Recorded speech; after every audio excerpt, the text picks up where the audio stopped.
My name is Sage Martinez. I'm 28, and I thought the worst betrayal would be my sister humiliating me at her wedding reception after I'd secretly paid for everything. Standing there in my bridesmaid dress watching Celeste mock my pathetic single life to 300 guests, I never imagined the microphone would soon reveal a truth that would destroy not just her marriage, but our entire family's carefully constructed lies. What happened next didn't just serve justice, it unraveled decades of deception that made my financial sacrifice look like pocket change compared to what I'd actually lost. Before we dive into this wild family revenge story, I'm curious, where are you watching from? Have you ever had a family member betray you at the worst possible moment? If this story hits close to home, smash that like button and subscribe. Because trust me, you won't believe where this twisted tale of family karma leads us. Get comfortable, because what started as wedding humiliation turned into the most satisfying justice I've ever witnessed. Growing up, Celeste and I were supposed to be the Martinez sisters who had each other's backs. Our parents, Maria and Roberto, immigrated from Mexico before we were born, building their small landscaping business from nothing. They taught us that family was everything, that blood loyalty trumped all else. But somewhere along the way, that lesson got twisted into something darker. Celeste, 3 years younger, was always the golden child. Where I was studious and reserved, she was charismatic and bold. While I earned my accounting degree through community college and student loans, working nights at a diner to pay my way, Celeste charmed her way through life. She dropped out of college junior year, but somehow always landed on her feet, usually because someone, often me, was there to catch her. The pattern started small. I'd lend her money for rent she'd promised to pay me back then, conveniently forget. When she got fired from jobs for tardiness or attitude, I'd help with her bills until she found something new. Our parents praised her free spirit while quietly asking me to help your sister out because family takes care of family. By the time I turned 25, I'd worked my way up to senior accountant at a mid-sized firm. I had my own apartment, a reliable car, and for the first time, real savings. That's when Celeste announced she was engaged to Derek Hoffman, a guy she'd been dating for 8 months. Derek seemed nice enough, worked in sales at some tech company, drove a decent car, treated Celeste well from what I could see. The engagement announcement came with immediate wedding fever. Celeste had already picked out venues, dreamed up elaborate centerpieces, and started shopping for dresses that cost more than my monthly rent. When reality hit about the actual cost, the family meetings began. "It's just so expensive," Mom sighed during one of our Sunday dinners. "The venue alone is 12,000, and that's before flowers, catering, photography." Dad nodded grimly. "Business has been slow this season. We want to give Celeste her dream wedding, but—" I watched my parents' faces, saw the guilt and disappointment they tried to hide. They'd sacrificed everything to give us opportunities in America, worked 16-hour days, lived in the same small house for 20 years so we could have better lives. The thought of not being able to afford their daughter's wedding was eating them alive. That's when Celeste delivered her masterstroke. "It's okay," she said, dabbing her eyes dramatically. "I guess we can just do something small.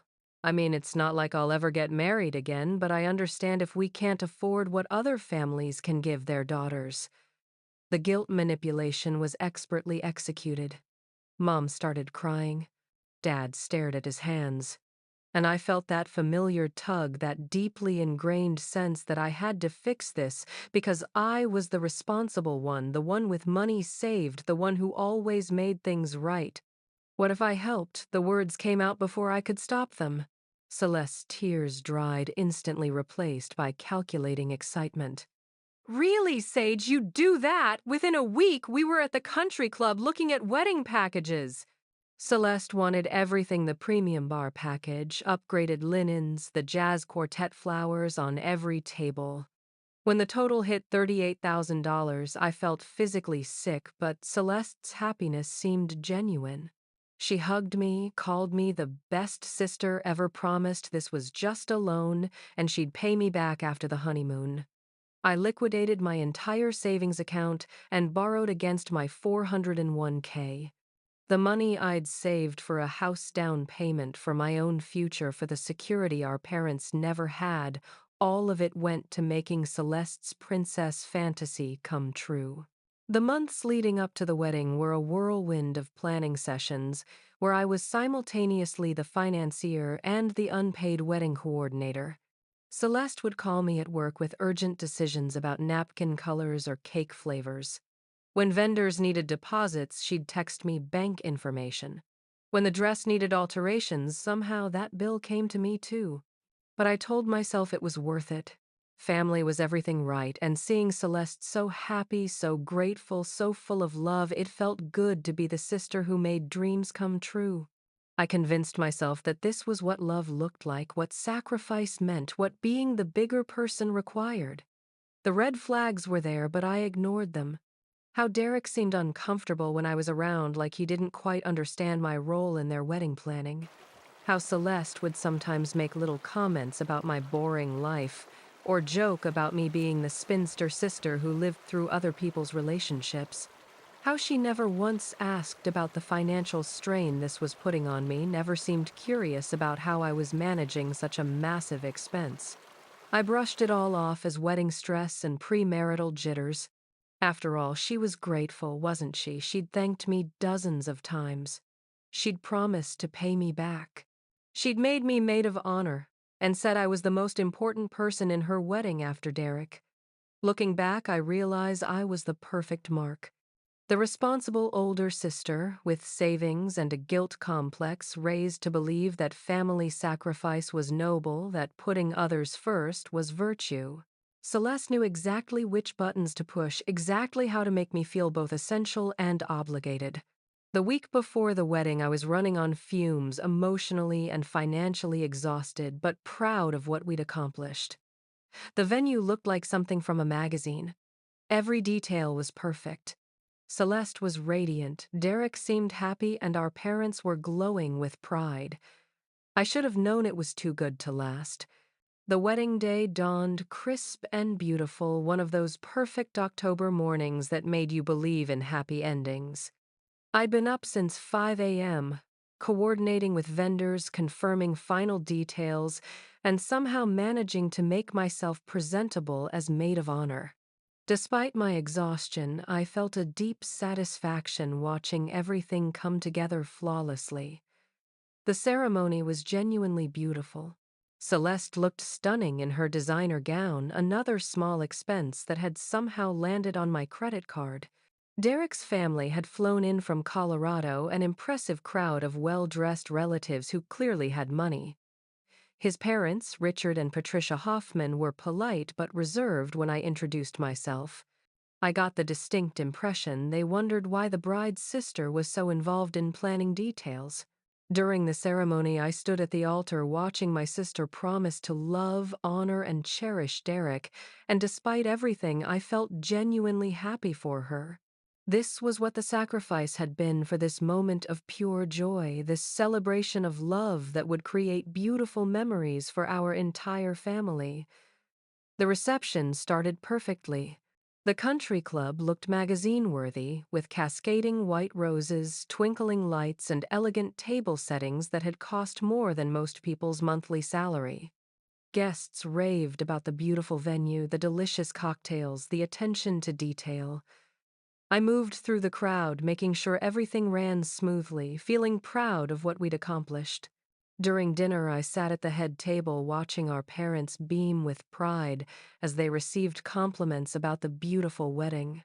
Dad looked distinguished in his rented tuxedo, Mom radiant in the dress we'd bought together for the occasion. For a moment, all the financial stress felt worth it. The trouble started during the toasts. Derek's best man gave a sweet speech about friendship and finding your soulmate. His father offered elegant remarks about welcoming Celeste to their family. When it was Celeste's turn to say a few words, she stood gracefully, microphone in hand, radiant with happiness and champagne confidence. I want to thank everyone for being here tonight, she began, her voice carrying clearly through the sound system. This has been the most perfect day of my life, and I'm so grateful to everyone who made it possible. She thanked Derek for being her perfect match, our parents for their love and support, Derek's family for welcoming her. Standard wedding speech territory.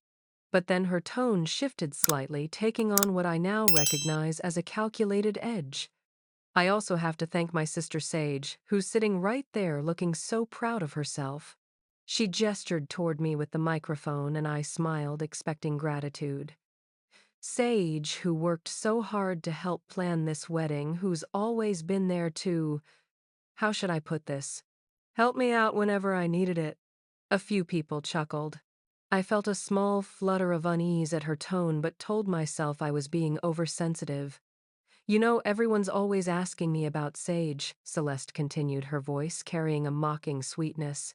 When is she going to find someone? When is she going to settle down? When is it going to be her turn? The room got quieter.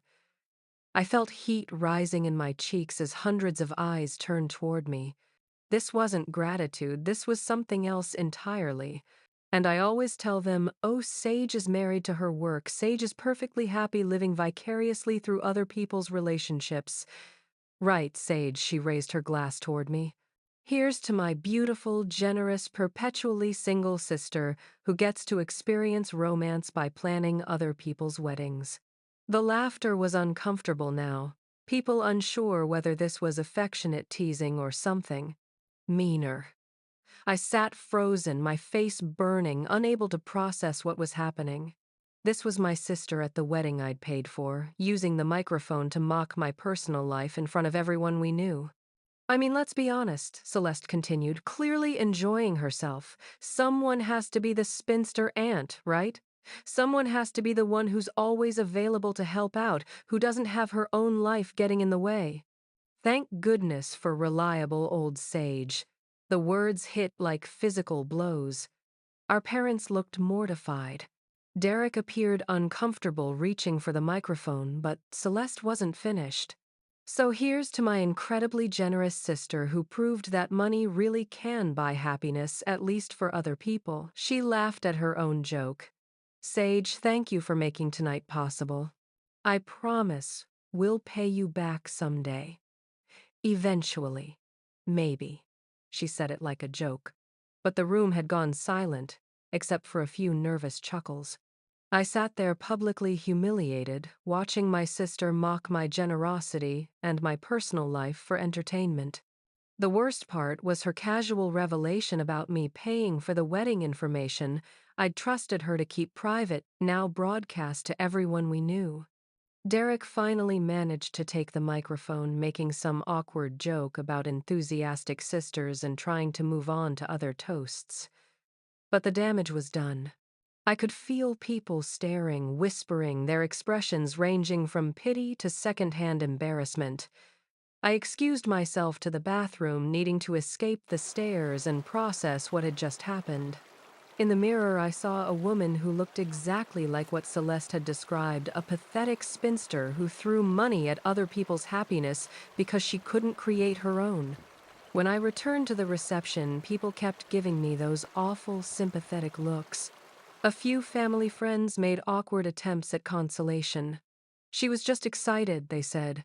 Wedding nerves make people say crazy things. But I could see the pity in their eyes, the confirmation that maybe Celeste was right about me. The rest of the reception passed in a blur of humiliation. I performed my maid of honor duties, mechanically organizing the bouquet toss, coordinating photos, managing last-minute vendor issues. But inside, I was reeling from the betrayal. This wasn't just casual cruelty, this was calculated destruction of my dignity performed publicly for maximum impact. As the evening wound down, I watched Celeste work the room, accepting congratulations and praise for the beautiful wedding. No one mentioned her speech again, as if collectively deciding to pretend it hadn't happened. But I knew every person there would remember it, would associate me forever with that moment of public humiliation. The worst part wasn't the money, though. $38,000 represented years of my life. The worst part was understanding that Celeste had planned this, had known exactly what she was doing when she turned that microphone into a weapon. She'd used my love, my generosity, and my trust to fund her perfect day, then celebrated by destroying my dignity in front of everyone who mattered to us. As guests began leaving, offering congratulations and thanks for the beautiful celebration, I felt completely hollow. I'd given everything, my savings, my time, my energy, my love, and in return, I'd been served up as entertainment, a cautionary tale about pathetic single women who lived through other people. But as I would soon discover, the universe has a way of balancing scales, especially when someone's cruelty reaches a certain level. Sometimes justice comes from the most unexpected places, wearing the most unlikely faces, carrying information that changes everything you thought you knew about the people you trust most. I was gathering my things, preparing to escape this nightmare and process the betrayal in private when Derek's boss approached the microphone. James Morrison was a distinguished man in his 50s, someone Derek had mentioned occasionally, but whom I'd never met. He worked as regional director at the tech company where Derek was supposedly climbing the corporate ladder. "If I could have everyone's attention for just a moment," James said, his voice carrying authority that immediately quieted the remaining guests. "I know it's getting late, but I wanted to say a few words about Derek since I've had the pleasure of working with him." I paused in my packing, only half listening. After Celeste's public humiliation, I just wanted to disappear.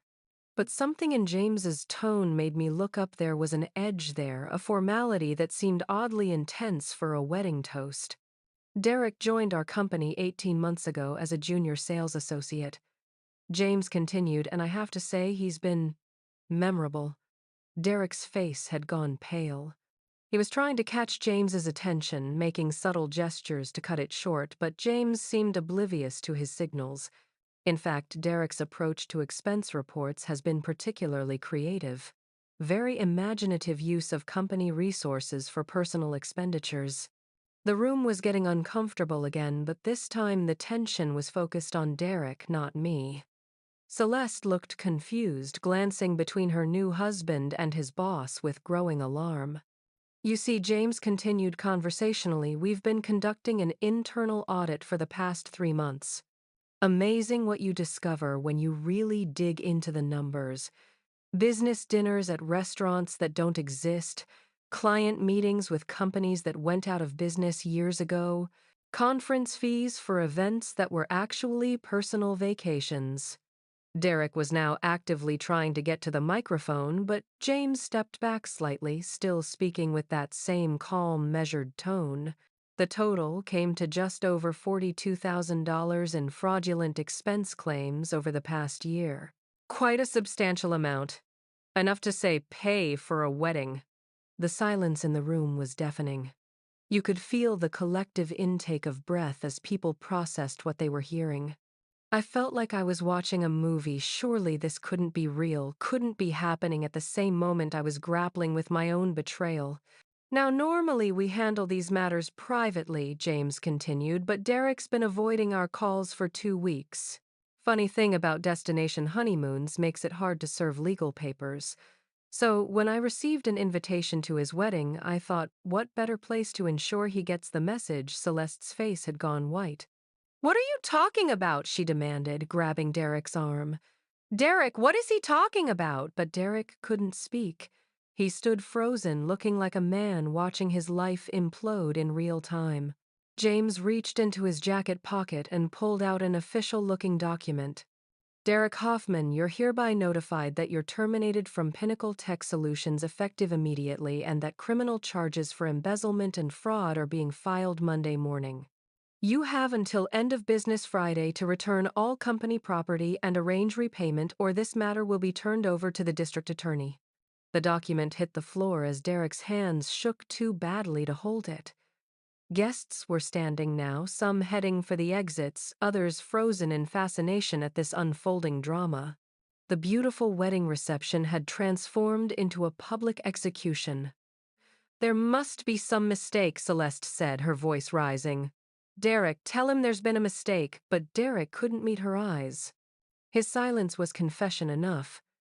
James looked around the room with calm satisfaction. I apologize for disrupting such a lovely evening, but theft of company funds for personal use, especially for something like this, well, that takes a special kind of audacity. He glanced at me. Ma'am, I believe you're the sister who contributed financially to this event. You might want to consult with a lawyer about asset recovery. When someone uses stolen money alongside yours, it can complicate things legally. The words hit me like a physical blow. Not only had I been humiliated and financially devastated, but I'd unknowingly become part of Derek's crime. The wedding I'd sacrificed everything for had been funded partly by embezzled money. I was potentially complicit in a felony. Are you still with me? Because honestly, I'm getting chills just remembering this moment. Sometimes karma works in the most incredible ways, doesn't it? If you're loving this wild turn of events, hit that like button and let me know in the comments if you've ever witnessed justice served this dramatically. Trust me, we're just getting to the good part. Celeste was crying now, not the delicate tears of a bride, but the harsh sobs of someone whose world was crumbling. Derek, say something, tell them they're wrong. Derek finally found his voice, but it came out as a whisper. I can explain. Explain, what Celeste screamed. Explain how you stole money to pay for our wedding. Explain how you let my sister empty her savings when you were stealing from your company. The math was brutal and immediate. Derek had contributed roughly half the wedding costs, $19,000, that I'd assumed came from his legitimate income and savings. Money he'd stolen transaction by transaction, lie by lie, while I sacrificed my financial future out of love for my sister. Our parents sat in stunned silence, trying to process their daughter's fairy tale wedding transforming into a crime scene. Other guests were filming now because of course they were. This would be all over social media within hours, the Martinez family drama preserved forever in digital infamy. But here's the thing about rock bottom sometimes, it's exactly where you need to be to see clearly for the first time. Standing there watching Derek's house of cards collapse, seeing Celeste's perfect day disintegrate, I felt something unexpected underneath my shock and horror. Relief. For the first time in months, I wasn't the one holding everything together. I wasn't the responsible sister fixing someone else's problems. I wasn't the generous fool enabling someone else's dreams while sacrificing my own. Derek's exposure had inadvertently exposed something else, the toxic family dynamic that had made me the perpetual giver and Celeste the perpetual taker. James gathered his papers and prepared to leave. The company will be in touch about the recovery process, he told Derek formally. Enjoy your honeymoon. It'll likely be your last vacation for quite some time. As he walked away, the reception dissolved into chaos. Some guests fled immediately, others lingered to gawk at the wreckage. Vendors started packing up with awkward efficiency, pretending not to notice the bride sobbing in her wedding dress or the groom standing paralyzed by his own destruction.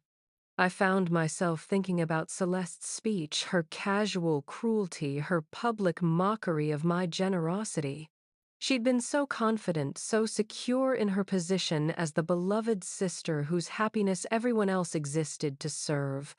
But now she was learning what I'd known all along, that security built on other people's sacrifice is no security at all. The beautiful country club, the perfect flowers, the elegant reception that had cost me everything, it was all tainted, now revealed as a monument to deception and theft. But somehow, watching it crumble, I didn't feel the devastation I expected. Instead, I felt the first stirrings of something I hadn't experienced in years, clarity. Because as much as Derek's crime had complicated my situation, it had also simplified something crucial.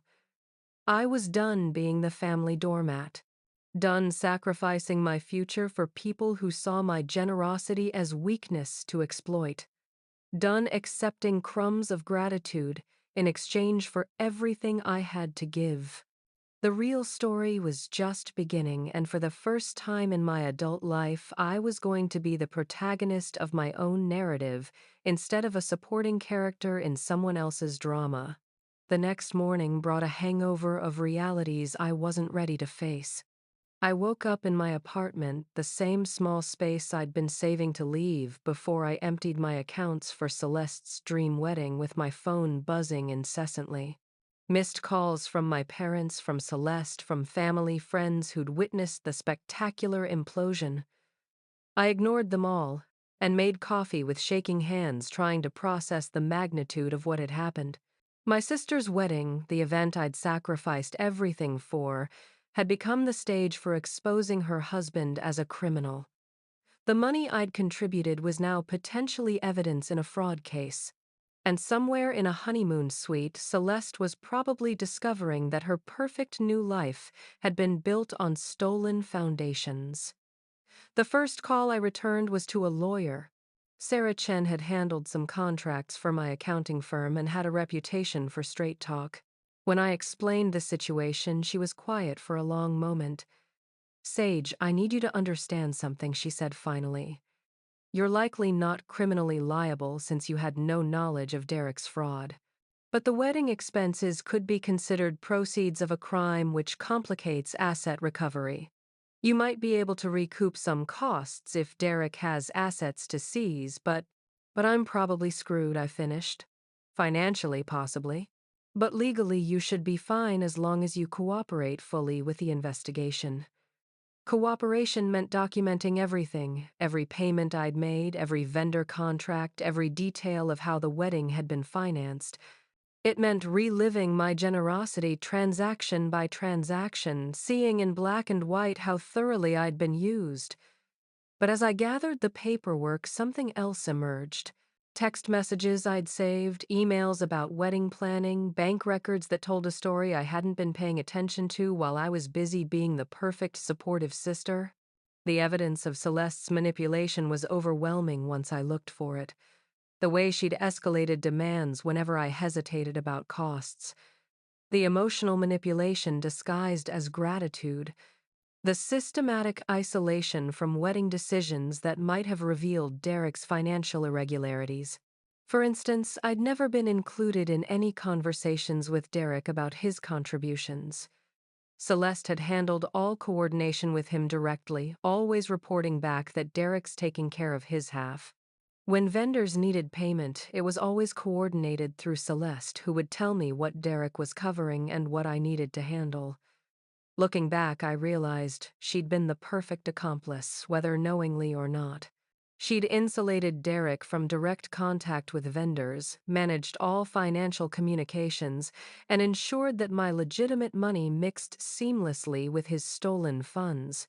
If she'd known about the embezzlement, she was a co-conspirator. If she hadn't known, she was the ideal unwitting partner. My phone rang again. This time it was Mom. "Mija, we need to talk," she said, her voice strained. "Can you come over?" The drive to my parents' house felt surreal. Less than 24 hours ago, I'd been the family success story who'd made her sister's dream wedding possible.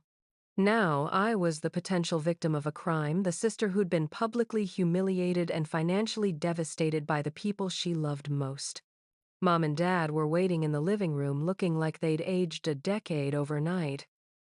Dad's landscaping business had been their pride, built from nothing through decades of hard work, sacrifice, and absolute integrity. The idea that their family was now connected to embezzlement and fraud was devastating them. "Tell us everything," Mom said. "From the beginning." So I did. I explained how the wedding planning had evolved, how the costs had escalated, how I'd liquidated my savings and borrowed against my retirement. I showed them the bank statements, the payment records, the paper trail of my financial sacrifice. But I also told them about Celeste's speech, about the public humiliation, about the casual cruelty of someone I'd trusted with my love and my future. That seemed to hurt them almost as much as Derek's crimes. "We raised you girls to take care of each other," Dad said quietly. "We taught you that family comes first. But this isn't what we meant." Mom was crying. We put too much pressure on you, didn't we? We made you feel responsible for everyone else's happiness. It was a conversation 28 years in the making. The family dynamic that had made me the perpetual fixer, the one who sacrificed for others' dreams while putting my own life on hold. The unspoken expectation that Sage would always be there, always be generous, always put family needs before her own. "Where is Celeste now?" I asked. "They came home this morning," Mom said. "Cut the honeymoon short. She's she's not handling this well." That was an understatement. When Celeste finally called me that afternoon, she was hysterical. "Sage, you have to help me," she sobbed. "Derek's going to prison. The lawyers say we might lose everything. They might take the car, the furniture, even my wedding dress. You have to do something." The audacity was breathtaking. Less than 24 hours after publicly mocking my generosity and my life, she was asking for more help. After I'd discovered that my sacrifice had unknowingly mixed with stolen money, making me complicit in her husband's crimes, she wanted me to fix this too. "Celeste," I said carefully, "I need to ask you something, and I need you to tell me the truth. Did you know about Derek stealing money?" The pause was too long. "Of course not. How could you even ask that?" But something in her voice told a different story. A defensiveness that went beyond hurt feelings, a brittleness that suggested she was protecting more than just her ignorance. "Because if you knew, Celeste, if you knew and let me pay for a wedding with stolen money I didn't know," she screamed. "But even if I had suspicions, what was I supposed to do? Call off my wedding because my fiancé was too generous with expense accounts? Suspicions." The word hung in the air like a confession. She'd had suspicions about Derek's money but had chosen to look the other way. She'd accepted my sacrifice while willfully ignoring red flags about her fiancé's finances. "You let me empty my savings," I said, my voice deadly quiet. "You let me borrow against my retirement. You stood up at that reception and mocked me for being generous, called me a spinster, made jokes about paying you back, eventually maybe. And all the while you suspected your husband was stealing money." "I didn't. And then when it all came crashing down, your first call wasn't to apologize. It was to ask for more help." The silence stretched between us, filled with years of unspoken resentment and finally acknowledged truth. "You're my sister," she finally whispered. "Family is supposed to help family." "You're right," I said. "Family is supposed to help family. Family is supposed to protect each other, support each other, build each other up. Family isn't supposed to mock each other publicly after accepting massive financial sacrifices. Family isn't supposed to exploit generosity or take advantage of love." I hung up before she could respond. That evening, I sat in my apartment, surrounded by legal documents and financial records, taking inventory of my new reality. I was broke but not criminal, humiliated but not hopeless, betrayed but finally clearly able to see the truth about relationships I'd been too generous to examine honestly. My phone buzzed with another call from Celeste. I let it go to voicemail. The message was predictable: tears, apologies, promises to make things right, pleas for forgiveness and help. But underneath the emotion, I could hear the calculation, the assumption that I would eventually come around because I always did, because I was reliable, old sage who fixed things and forgave and sacrificed. For the first time in my adult life, she was wrong. I was done being the family's perpetual giver. Done accepting the role of the spinster sister whose purpose was to fund other people's happiness. Done enabling people who saw my love as weakness to exploit. Derek's exposure had been karmic justice for his crimes, but it had also been something else, a revelation that freed me from obligations I'd never agreed to carry. Sometimes the worst betrayals are also the greatest gifts, showing you truths you were too loyal to see for yourself. The real justice wasn't just Derek facing consequences for his theft. It was me finally understanding that I deserved better than to be a supporting character in other people's stories, especially when those people saw my generosity as something to mock rather than treasure. But the universe wasn't finished with the Hoffman family yet. Sometimes karma works in waves, and the next revelation would make Derek's embezzlement look like a minor transgression in a much larger pattern of deception. 3 weeks after the wedding disaster, I was finally finding my rhythm in my new reality. I'd moved to a smaller apartment to reduce expenses, started therapy to work through the family dynamics that had made me such an easy target, and begun the slow process of rebuilding my finances. The legal investigation was moving forward, with Derek facing serious federal charges and me cooperating as a witness rather than a suspect. I thought the worst was behind me. I was wrong. The call came from Patricia Hoffman, Derek's mother. I almost didn't answer. I had no desire to discuss her son's crimes or my family's drama. But something in her voice when she left a voicemail made me call back. "Sage, I need to speak with you in person," she said. "There are things about this situation you don't understand. Things about your family that Derek discovered and used against you." "My family, Mrs. Hoffman, I'm not sure what you mean, not over the phone. Can you meet me tomorrow? This conversation requires privacy." We met at a quiet cafe across town, far from anywhere I might encounter family or friends. Patricia looked older than she had at the wedding, worn down by weeks of dealing with her son's criminal charges and failed marriage.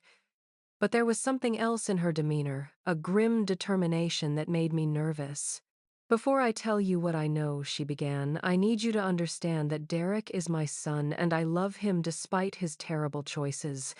But what he did to you, what your sister allowed to happen, it's unacceptable." She pulled out a folder thick with documents.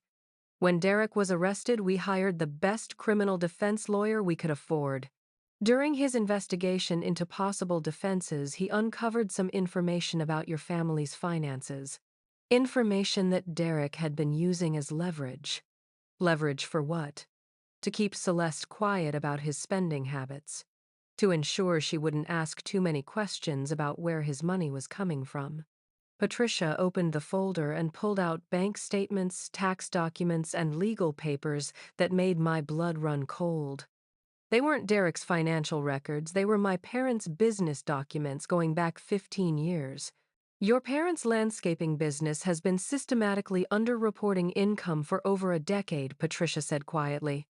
"Cash payments, not recorded employee wages paid under the table tax evasion, on a scale that makes Derek's embezzlement look minor."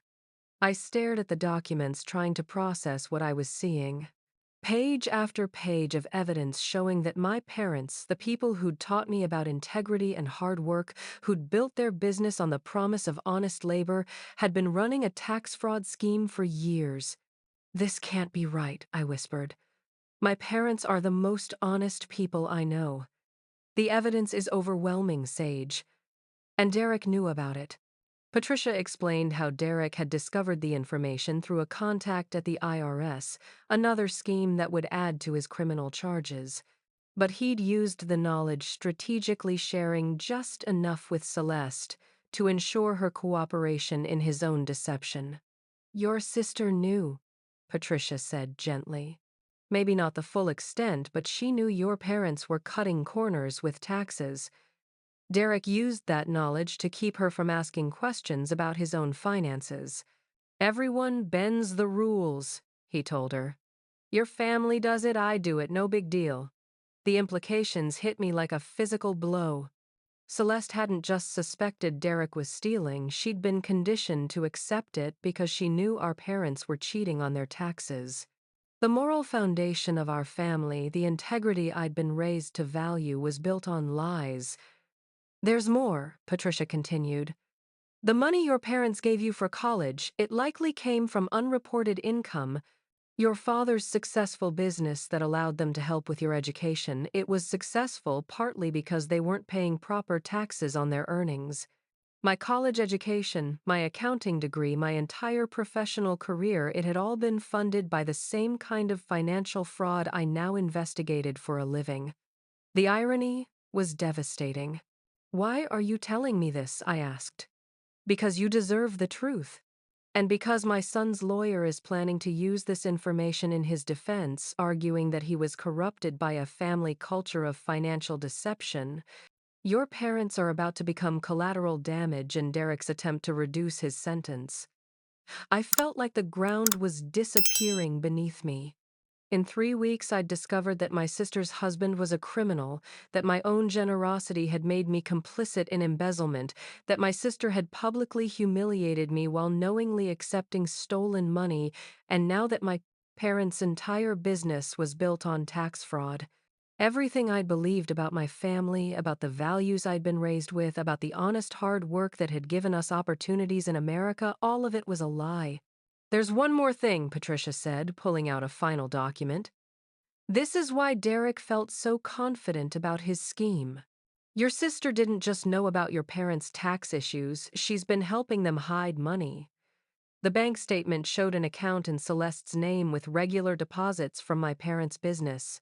Money that disappeared from official records then reappeared in my sister's personal account before being transferred to other accounts that were harder to trace. "She's been laundering money for them," I breathed. "For 3 years. Small amounts, irregular timing, designed to look like family gifts or loans. But the pattern is clear once you know what to look for." I thought about all the times I'd helped Celeste with rent, bills, and expenses, while she apparently had thousands of dollars flowing through hidden accounts. Money she couldn't acknowledge because it would expose the family's tax fraud scheme. "Derek knew all of this when he proposed," Patricia continued. "He saw your family as perfect cover for his own crimes. A family that was already compromised, already keeping financial secrets, already comfortable with deception. He thought you were all in on it." That explained so much: Derek's surprise at my involvement in wedding planning, his discomfort when I asked financial questions, his assumption that I understood the real situation. He'd married into what he thought was a family of accomplished criminals, only to discover that I was the one honest person in a web of deception. When Derek's lawyer reveals this information in court, Patricia said it's going to destroy your parents' business, possibly send them to prison, and definitely ruin your sister's attempts to distance herself from Derek's crimes. She's going to be charged as an accessory to tax fraud. I sat in stunned silence, trying to comprehend the magnitude of what I was learning. My parents weren't just guilty of tax evasion, they were facing potential federal charges. Celeste wasn't just a victim of Derek's deception, she was an active participant in money laundering. And I wasn't just the generous sister who'd been taken advantage of, I was the only person in my family who hadn't known about the criminal activity.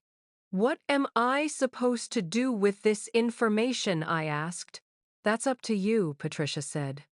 "But Derek's trial starts in 6 weeks. This will all come out then, whether you act on it or not. The question is whether you want to be blindsided again or whether you want to take some control of your situation." I drove home in a daze, the folder of evidence burning like acid in my passenger seat. Everything I'd thought I knew about my family, about my childhood, about the values I'd been raised with, all of it was a carefully constructed lie. My parents weren't the hard-working immigrants who'd built a legitimate business through integrity and sacrifice. They were tax cheats who'd been stealing from the government for 15 years. Celeste wasn't the naive younger sister who'd been deceived by a criminal husband. She was a willing participant in money laundering who'd used her knowledge of family crimes to rationalize accepting stolen money for her wedding. And I wasn't the responsible daughter who'd honored her family through generous sacrifice. I was the clueless outsider who'd been kept in the dark about criminal activity while being manipulated into funding the cover story that hid it all. The beautiful wedding I'd sacrificed everything for hadn't just been paid for with embezzled money, it had been a celebration designed to distract from multiple ongoing criminal enterprises. The family values I'd cherished were a performance designed to keep me compliant and generous while protecting secrets that would destroy everything I believed about the people I loved. As I sat in my apartment that night, surrounded by evidence of my family's crimes, I realized that Derek's exposure had been just the beginning. The real reckoning was still coming, and when it arrived, it would take down everyone I'd ever trusted. But for the first time since this nightmare began, I wasn't thinking about how to fix things for other people. I was thinking about how to protect myself from people who'd been lying to me my entire life, who'd used my love and generosity to hide their criminal activity while setting me up to be the fall guy if everything collapsed. The spinster sister they'd all pitied was about to become the only family member with a clean conscience and a legitimate future. Sometimes the greatest revenge is simply refusing to go down with the ship you never knew you were sailing on. 6 months later, I sat in federal court watching my family's world collapse in real time. Derek received 4 years in federal prison for embezzlement and wire fraud. My parents were sentenced to 2 years each for tax evasion, though they'd likely serve most of their time in minimum security facilities. Celeste received 18 months for money laundering, plus 5 years probation. The business that had been my parents' pride for 25 years was gone, seized by the IRS to pay back taxes and penalties. The house I'd grown up in, the cars, even Mom's jewelry, everything was auctioned to satisfy federal claims. My family had lost not just their freedom, but their entire life's work. And I watched it all from the gallery, the only Martinez family member not facing criminal charges. The media coverage was brutal. Local family's wedding exposes multi-million-dollar crime ring, read one headline. Sister's lavish wedding, funded by fraud and theft, declared another. The beautiful reception I'd sacrificed everything for had become the symbol of our family's criminal enterprise. But here's what the newspapers didn't report: I was finally free. The investigation had cleared me completely. My cooperation with federal authorities, my complete financial transparency, and my obvious shock at discovering the truth had convinced prosecutors that I was a victim, not a participant. The lawyer, Patricia Hoffman, had recommended, helped me navigate the legal complexities and even recover some money from Derek's seized assets. More importantly, I'd learned the difference between family loyalty and enabling criminal behavior, between generosity and being exploited, between love and manipulation. The hardest part was visiting my parents before their sentencing. They sat in my small apartment, the same space they'd once worried was too modest for their successful daughter, and tried to explain decades of deception. "We never meant for it to get so complicated," Dad said, looking older than his 62 years. "It started small, just not reporting some cash jobs. Everyone does it. But it grew," Mom added quietly. "And the more we hid, the harder it became to come clean. We thought we were building something for you girls." "You were building it on lies," I said. "And you let me sacrifice my future for a wedding that was paid for with stolen money while you sat there knowing the truth." "We thought you knew," Mom whispered. "We thought Derek had told you. When you offered to help with the wedding, we assumed. You assumed I was okay with fraud. You raised me to value honesty and integrity, then assumed I'd be fine funding criminal activity." The conversation went in circles, as conversations with criminals often do. They couldn't quite take responsibility without also justifying their choices. They couldn't express genuine remorse without also explaining why they'd felt entitled to steal from the government that had given them opportunities they'd never had in Mexico. But I didn't need their explanations anymore. I needed my own life back. Starting over at 28 wasn't easy, but it was liberating. I'd lost my savings but gained my freedom from toxic family dynamics. I'd lost the security of belonging to a close-knit family but gained the clarity that comes from knowing the truth. I'd lost my role as the reliable daughter but gained the chance to discover who I actually was when I wasn't defining myself through other people's needs. The therapy helped enormously.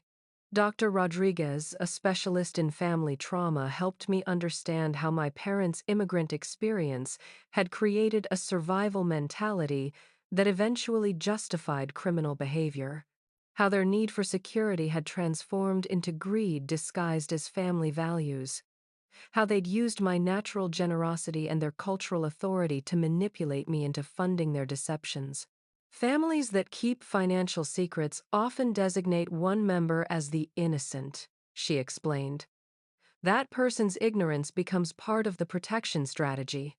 Your honesty wasn't just convenient for them, it was essential. I'd been the perfect cover story. The accountant daughter who followed tax laws, who could legitimately claim ignorance of family crimes, who could be pointed to as evidence of the family's integrity if anyone ever investigated. My career in financial compliance hadn't been their pride, it had been their insurance policy. But understanding the psychology didn't diminish the betrayal. If anything, it made clear how calculated their deception had been, how thoroughly they'd used my love against me. The divorce between Celeste and Derek was finalized 3 months after their sentencing. She'd tried to maintain her innocence, claiming she'd been manipulated by both her husband and her parents. But the financial records were clear she'd knowingly participated in money laundering for years before she ever met Derek. Her final letter to me was a masterpiece of self-pity and blame-shifting. She was sorry I'd been hurt, but I had to understand how difficult her situation had been. She'd been trying to help the family just like I always did. She'd made mistakes, but her intentions had been good. She hoped someday I could forgive her, and we could rebuild our relationship. There was no acknowledgement of the wedding speech, no apology for publicly humiliating me, no recognition that she'd accepted my financial sacrifice while knowing it was mixing with stolen money. Even facing prison, she couldn't take full responsibility for her choices. I never responded to the letter. Instead, I focused on rebuilding. I'd kept my job throughout the investigation. My employer was satisfied that I'd been a victim rather than a participant, and my cooperation with federal authorities actually enhanced my reputation in financial compliance. Within 8 months, I'd been promoted to senior manager with a salary increase that helped me start rebuilding my savings. I moved to a better apartment, bought reliable furniture, and slowly recreated the financial security my family had destroyed. But this time, I built it for myself alone, with clear boundaries about who had access to my resources and my trust. The dating life that Celeste had mocked so cruelly began to flourish once I wasn't pouring all my emotional energy into dysfunctional family relationships. Turns out, when you're not constantly stressed about other people's problems and financial demands, you're much more attractive to emotionally healthy partners.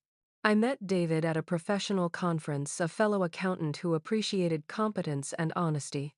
He knew my full story before we got serious, and his response was what I should have expected from family outrage on my behalf: admiration for how I'd handled an impossible situation, and zero tolerance for people who'd exploited my generosity. The wedding we're planning for next spring will cost $8,000, paid for entirely by us, with no family drama and no hidden agendas. Just two people who've chosen to build something honest together. Sometimes people ask if I miss my family, if I regret cutting contact with them. The answer is complicated. I miss the family. I thought I had the loving, hardworking, honest people who'd taught me about integrity and sacrifice. But that family never existed. They were characters in a story designed to hide criminal activity and manipulate my compliance. The real people, the tax cheats, money launderers, and emotional manipulators who used my love against me, I don't miss them at all.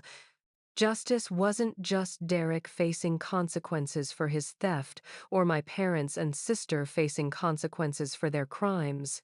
Justice was me finally understanding that I deserved better than to be exploited by people who claimed to love me. The most satisfying justice was learning to value myself enough to walk away from people who only valued what I could do for them. The spinster sister who'd been mocked for her generosity turned out to be the only family member with integrity worth preserving. So here's my question for you. Have you ever discovered that the people you trusted most were lying to you about fundamental things? Have you ever had to choose between family loyalty and your own integrity? Sometimes the greatest act of love is refusing to enable people who are hurting themselves and others, even when those people are family. Drop a comment and let me know your thoughts. Have you ever experienced family karma this dramatic? If this story resonated with you, please hit that like button and subscribe for more real-life stories about standing up for yourself when the people closest to you try to tear you down. Share this with someone who might need to hear that it's okay to put yourself first when others are putting you last. Thank you for listening to my story. It wasn't easy to share, but if it helps even one person recognize the signs of financial manipulation or find the courage to protect themselves from family exploitation, then reliving it all was worth it. Remember, real family builds you up. They don't tear you down for entertainment or exploit your generosity for their criminal enterprises. Sometimes the best revenge is simply refusing to participate in other people's dysfunction and building a life honest enough to sleep peacefully at night. Trust me, the peace that comes from knowing you're not complicit in anyone's lies is better than any family approval you might lose by demanding the truth. Take care of yourselves out there and remember you deserve relationships based on honesty, respect, and genuine love. Don't settle for anything less, no matter who's asking you to compromise your integrity.